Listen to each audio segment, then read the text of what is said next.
Doctor Quirós, ¿cómo estás? Buenas noches. ¿Qué tal? Buenas noches. ¿Cómo están ustedes? Yo sé que me vas a decir, no es una frase. ¿Lo peor ya pasó? Estamos hace 7 semanas en un número de casos entre la media de los últimos 7 días móviles entre 1.000 y 1.300 casos. La peor semana hasta ahora de la serie es la primera semana de agosto y esperamos no repetirla y esperamos que así sea. O sea, la primera semana de agosto fue la peor hasta ahora. Hasta el día de hoy sí. Luego tuvimos subidas y bajadas. Una semana de subida fue la anterior, la que acaba de terminar, y esperamos que esto se vaya aplacando y descendiendo en las próximas semanas. Asumo que lo viste, Kicillof. Es un error, el textual es un error, si no me equivoco. Sí. Es un error generar nuevas aperturas. Hay gente que no entiende lo que está pasando. ¿Qué le decís? Digamos, es absolutamente respetable, sobre todo él estará viendo los datos de la provincia y el comportamiento social en la provincia. Nosotros lo que creemos es que luego de una cuarentena tan larga, hay mucha gente que le cuesta y que no puede cumplir con las pautas que le estamos proponiendo y la está incumpliendo de la peor manera, dentro de sus casas, haciendo reuniones, yendo a visitar a sus padres, encontrándose con amigos dentro de las casas. Y nosotros decimos las políticas públicas tienen que darle oportunidad a esa gente que ya no puede cumplir una solución un poco menos riesgosa. Y la forma menos riesgosa de todas es el espacio público. Por eso decimos, si te vas a encontrar con alguien a dialogar un poquito en tu casa, en vez de tu casa, hacerle una mesa en la vereda, al aire libre. Si necesitas encontrarte con 4 amigos del colegio, hacerlo en la plaza con barbijo, tomando 2 metros de distancia. Eso es más seguro que lo que hoy está ocurriendo. Porque lo que está pasando en las investigaciones epidemiológicas de la ciudad es que cada vez es más frecuente cuando investigamos cómo se contagió o con quién estuvo los últimos días para buscar los contactos estrechos, cada vez encontramos más situaciones de gente que tuvo encuentros sociales, familiares dentro de los domicilios y eso es lo más peligroso de todo.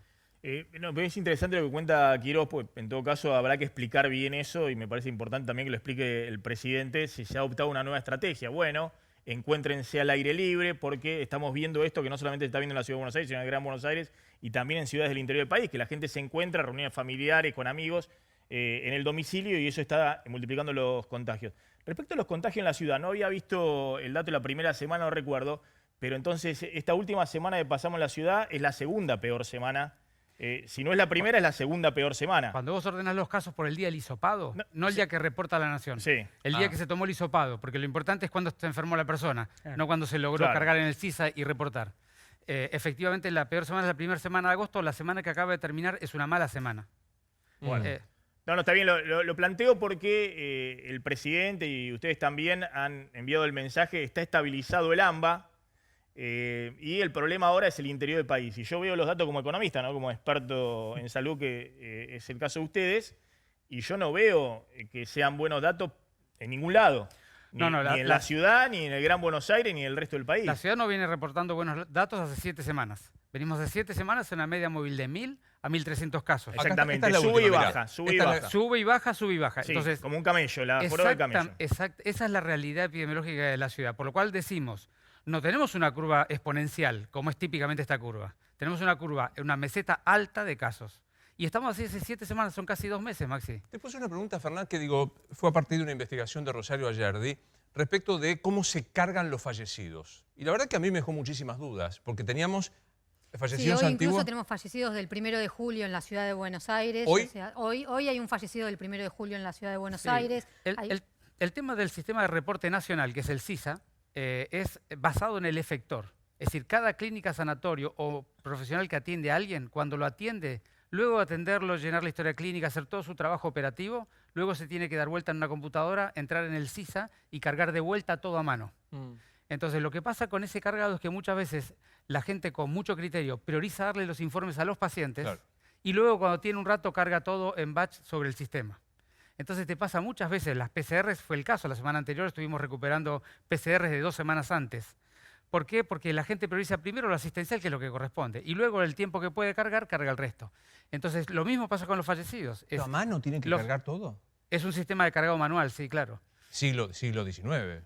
Bueno, no, es un sistema informático, pero quiero decirte, no tiene interfaces electrónicas con los diferentes sistemas informáticos de las provincias. Entonces, es un sistema que es para un cuadro habitual de enfermedades es muy bueno, concentra, funciona. Para un cuadro de pandemia de esta magnitud es un enorme trabajo de cargado. Entonces, muchos clínicas y sanatorios se demoran en cargar los datos. nosotros de la ciudad lo que hacemos, trabajamos muchísimo con el sector privado en ayudarlos a mantenerse al día, pero no es garantía de nada eso. Bueno, un par de minutos más. Sí, Nacho. Quirós, la Ciudad de Buenos Aires tiene 100.000 contagiados, casi 100.000 contagiados desde que arrancó la pandemia, declarados, encontrados en todo caso. ¿Cuánto se calcula que efectivamente, cuántos contagios hubo efectivamente más allá de los registrados? ¿Cuál es el porcentaje? ¿Y por qué le pregunto esto? ¿Estamos cerca de lograr una inmunidad de rebaño en la Ciudad de Buenos Aires?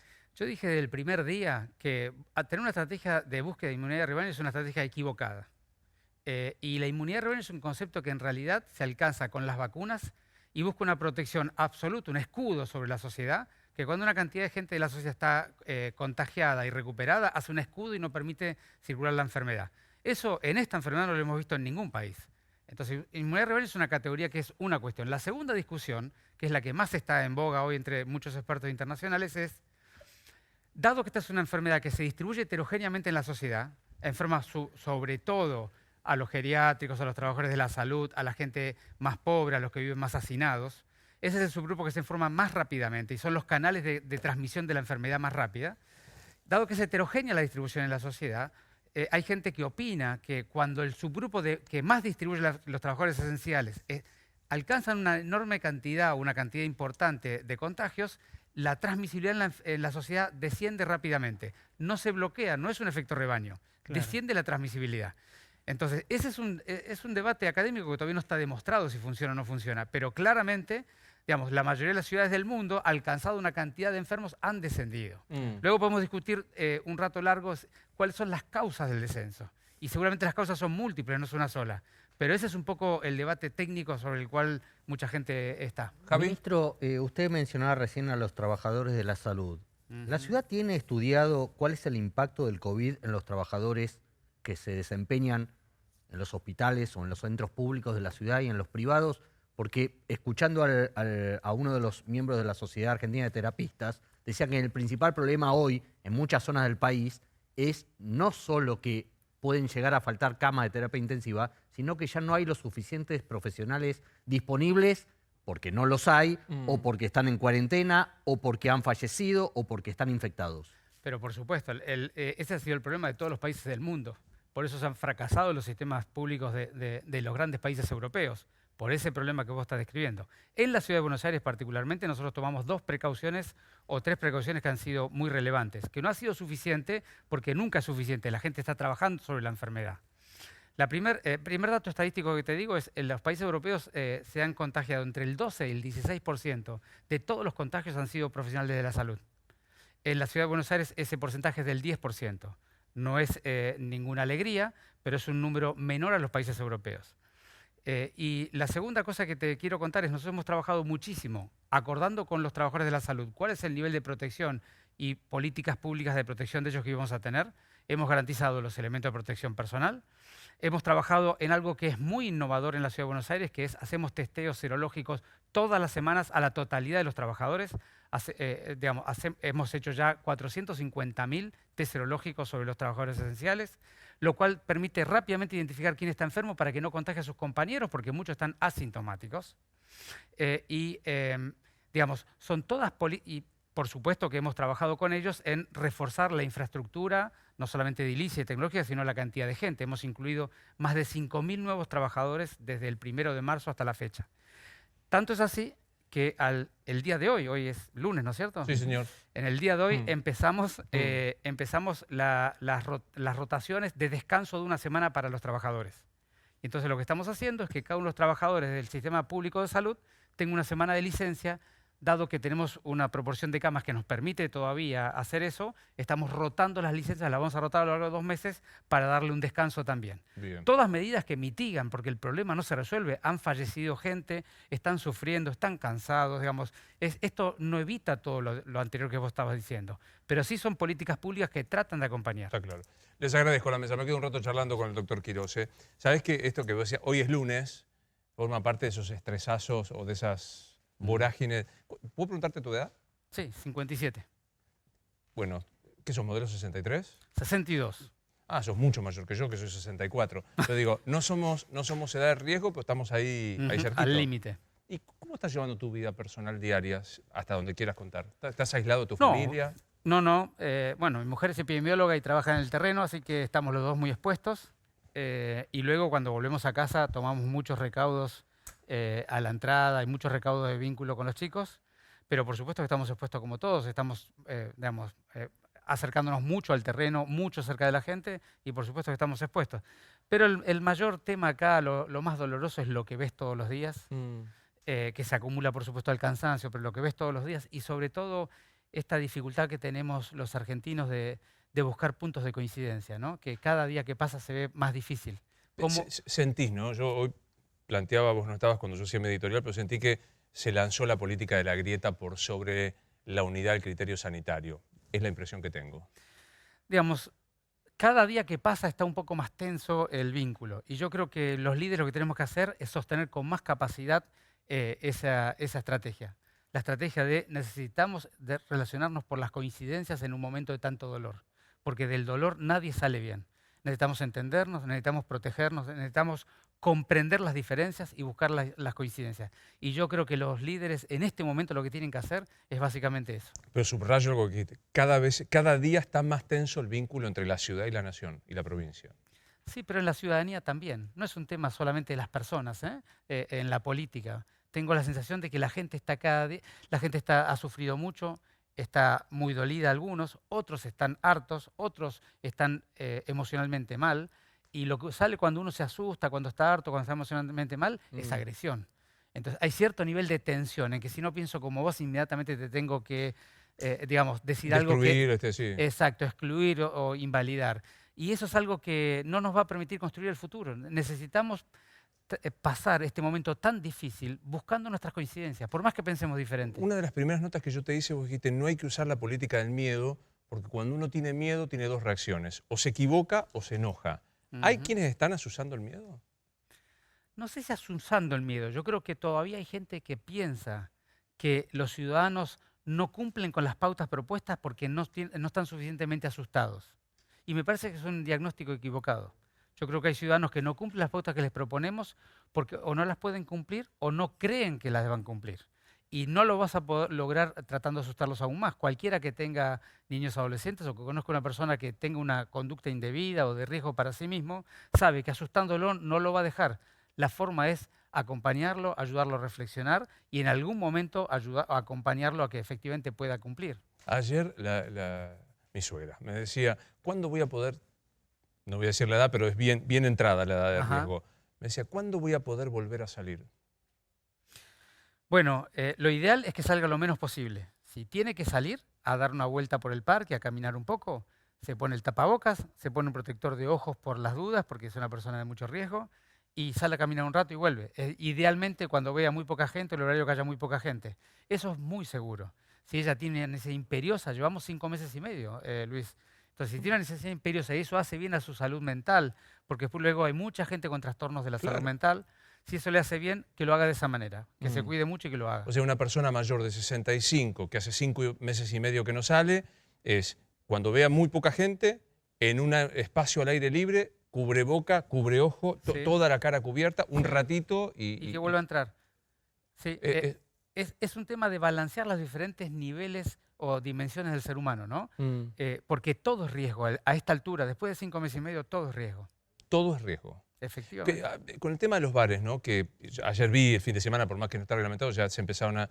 Hay algunas cuestiones. Primero la distancia, luego la higiene. Y por ejemplo los baños públicos. ¿Qué va a pasar con el uso de los baños públicos en los bares? Sí, bueno, el protocolo indica que luego de ir al baño tiene que ser sanitizado. Pero justamente ahí tenés un ejemplo concreto. Nosotros, creemos que... tenemos identificado que hay mucha gente que hoy se está reuniendo en domicilios privados. El peor lugar para reunirse. Encerrados, sin ventilación, ocurren los contagios, no hay control, no hay norma, no hay pauta. Entonces nosotros lo que decimos es, si tenés una necesidad imperiosa y ya te estás reuniendo, hacelo en una mesa de un bar, al aire libre. Al aire libre, no en la terraza, no en el balcón. No. Bueno, lo que pasa es que en la terraza del balcón no hay heterocrítica, es decir, es solo autocrítica. ¿Qué viene a ser heterocrítica? Que los demás no te pueden observar si estás incumpliendo la normativa. Entonces siempre la heterocrítica nivela los niveles de autocrítica de las personas. Entonces es mejor en un bar, es mejor en un espacio abierto de la plaza, es mejor en un club al aire libre, donde otro te puede decir, che, no es así. No da. No es así, cuidémonos un poquito. Hay también, viste que se van paulatinamente proponiendo ideas El tema, por ejemplo, de empleadas domésticas que vienen a la capital federal, dice, ¿yo por qué no puedo ir si voy y no hay nadie en la casa donde voy? Me traslado por mis propios medios, no uso. ¿Es viable que esto se pueda empezar a contemplar? Digamos, todos los planteos de todas las personas que no tienen la oportunidad de hacer lo que siempre hacen son absolutamente entendibles después de tanto tiempo. Ahora, necesitamos ir balanceando con la situación epidemiológica. Al día de hoy, estábamos hablando hace un ratito, al día de hoy todavía seguimos en 7 semanas arriba de 1000 casos todas las semanas de promedio. Entonces, la verdad es que tenemos que ser muy prudentes. Por ahora lo que vamos habilitando son las cosas que están en el espacio abierto y queremos ser muy cuidadosos en la forma en que vamos progresando con las medidas. ¿Qué pasa con, uno ve España o ve Italia, particularmente esos países que empezaron con los recontagios y como estas marchas, bien Berlín, contra los barbijos, digamos, ¿qué plan te planteas si esto pasa acá? Bueno, pero ese es uno de los puntos por los cuales discutimos cuáles son las medidas que tenemos que indicar de los gobiernos. Porque vos podés indicar una medida del gobierno que estés convencido que es la mejor, pero si la gente no está convencida de que la tiene que cumplir, es una medida que no tiene sentido. Entonces, acá lo importante es no desgastar el vínculo entre los gobiernos y la ciudadanía. Que ese vínculo se mantenga, que vos puedas dialogar, entender lo que emerge de la gente y que la gente pueda entender lo que vos le proponés como propuesta integradora de las diferentes miradas que la sociedad tiene. Entonces nosotros tenemos que hacer un enorme esfuerzo para no perder ese vínculo. Si perdés el vínculo y luego tenés una manifestación en contra de barbijo, otra manifestación en contra de... Claro. Entonces se hace muy difícil. Entonces acá el secreto, me parece a mí, si bien el modelo es muy complejo, multidimensional y seguramente todos tenemos un poco razón, pero el punto me parece más delicado es seguir manteniendo la política, la propuesta a la ciudadanía de escuchar y representar las diferentes miradas en la política pública y desde los gobiernos tratar de ayudar a que podamos seguir vinculándonos por las coincidencias, aunque sean pocas, que nos permitan transitar esta pandemia y mirar al futuro como una sociedad más integrada. Nacho te preguntaba, y yo quiero ser todavía más específico sobre esto, sobre la inmunidad de rebaño, ¿no? Leí que en algunas ciudades, cuando se consideraba que entre el 20 y el 25% de la población ya estaba contagiada, se hacía una, no sé, atenuación de la circulación, se ponía menos agresivo el virus. Contame si, porque la capital hoy tenemos infectados aproximadamente, entre los contabilizados y los que se presuponen asintomáticos, ¿cuántos son en la capital? Bueno, no tenemos el número exacto, pero seguramente es un número que estará entre 10 y 15%. El 10 y el 15. O sea que faltaría, ¿es correcto esto del 20-25%? En realidad no me gustaría tomar el número de esa manera. Digamos, hay ciudades como Madrid que han bajado la curva en el 11%, hay ciudades como Nueva York que la han hecho en el 18%. Es muy variable porque no es el único elemento. Acá hay otros elementos que son fundamentales. Primero es el nivel de construcción de ciudadanía y el comportamiento social, que tiene que ver también con el nivel de introspección y de reflexión que hace la ciudadanía frente a la situación que estás viviendo. Cuando está cerca del pico, la ciudadanía reflexiona más profundamente, cuando estás lejos del pico, menos profundamente. Cuando tienes una cuarentena tan larga, le cuesta reflexionar más. Entonces, cada una de las sociedades ha hecho el proceso de reflexión y de construcción de ciudadanía. Y luego también las políticas públicas en la medida que las personas las acompañan. Entonces son casi como un trípode. Claro. Son las políticas públicas por un lado, la reflexión, el comportamiento ciudadano y el aprendizaje ciudadano por el otro, y por supuesto que el nivel de dificultad de transmisión cuando la mayoría de las personas que circulan frecuentemente ya están contagiadas. No te pido que hagas un pronóstico porque sé que lo rechazás y lo bien que haces, pero digo, ¿te imaginas hoy, pensando hoy, 1 de septiembre, estamos entrando al 1 de septiembre, vamos a tener septiembre, octubre, noviembre, 3 meses y chirolas para la Navidad? ¿Una Navidad que vas a aconsejar, saquen la mesa a la vereda? En principio te diría, siempre es bueno, si el día es lindo, sacarla, no sé si a la vereda, al patio, al jardín o a la galería, siempre es bueno. Yo espero que en la ciudad de Buenos Aires, porque también es verdad que la Argentina es muy heterogénea, Claro. y hay ciudades que han empezado recién ahora con la curva y tienen por delante un andar. Pero yo te diría, espero que la ciudad de Buenos Aires para ese entonces esté con una cantidad de casos cotidianos que sea una regularidad de pequeño número. Eso es lo que espero que ocurra para ese entonces.